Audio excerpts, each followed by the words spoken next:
Doctor Mohammad Yunus চেয়েছিলেন হত্যাকাণ্ড ও সহিংসতার বিষয়ে একটি নিরপেক্ষ তদন্ত। তার বিশ্বাস ছিল জাতিসংঘের মানবাধিকার দপ্তরই একমাত্র সংস্থা যারা গণ অভ্যুত্থানে হত্যাকাণ্ডের সত্য উদ্ঘাটন করতে পারে। অবশ্য বাংলাদেশের সবাই জানত জুলাই ও আগস্টে কি ঘটেছে, কারা হত্যার নির্দেশ দিয়েছে, পুলিশের ভূমিকা কি ছিল, নিরাপত্তা বাহিনী এবং আওয়ামী লীগ কর্মীদের কি ভূমিকা ছিল। তবে আন্তর্জাতিকভাবে সম্পূর্ণ এবং নিরপেক্ষ সংস্থার তদন্ত প্রতিবেদন থাকাটা জরুরি ছিল। আর সেই সত্য যদি অপ্রিয় হয় তাতেও আপত্তি নেই। ফেসবুক স্ট্যাটাসে এসব তথ্য লিখেছেন প্রধান উপদেষ্টার প্রেস সচিব শফিকুল আলম। তিনি লিখেছেন, অবশেষে জাতিসংঘের তদন্ত প্রতিবেদন প্রকাশিত হয়েছে, যা শেখ হাসিনার নেতৃত্বের উপর চূড়ান্ত আঘাত হেনেছে। তার রাজনীতিতে ফেরার সামান্য সম্ভাবনাও এখন শেষ হয়ে গেছে।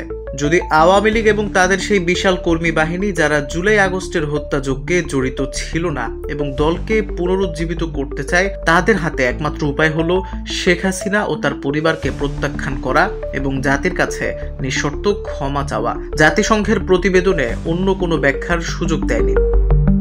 ফেসবুক স্ট্যাটাসে তিনি লিখেছেন, 1990 সালে সামরিক শাসক জেনারেল এরশাদ যখন গণ আন্দোলনের মুখে ক্ষমতাচ্যুত হয়েছিলেন তখন তার বয়স ছিল 59 বছর। তিনি ছিলেন এক দুর্নীতিগ্রস্ত স্বৈর শাসক। এরশাদ পতনের পর তত্ত্বাবধায়ক সরকার তাকে কারাগারে পাঠায় এবং দুর্নীতির অভিযোগে মামলা করে। পরবর্তীতে খালেদা জিয়ার সরকারও একই নীতি অনুসরণ করে।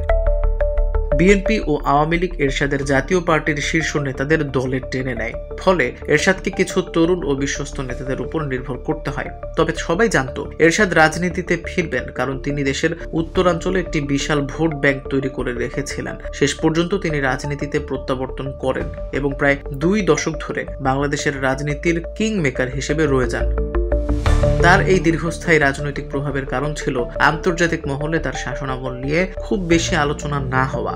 মানবাধিকার লঙ্ঘনের জন্য তিনি তীব্র নিন্দার মুখে পড়েননি। তার শাসনামলে কয়েকটি উচ্চ প্রোফাইল হত্যাকাণ্ড ঘটলেও কোনো তদন্তে প্রমাণ মেলেনি যে তিনি নিজে এসব হত্যার নির্দেশ দিয়েছিলেন। কিন্তু শেখ হাসিনা এবং তার দল আওয়ামী লীগ এতটা সৌভাগ্যবান নয়।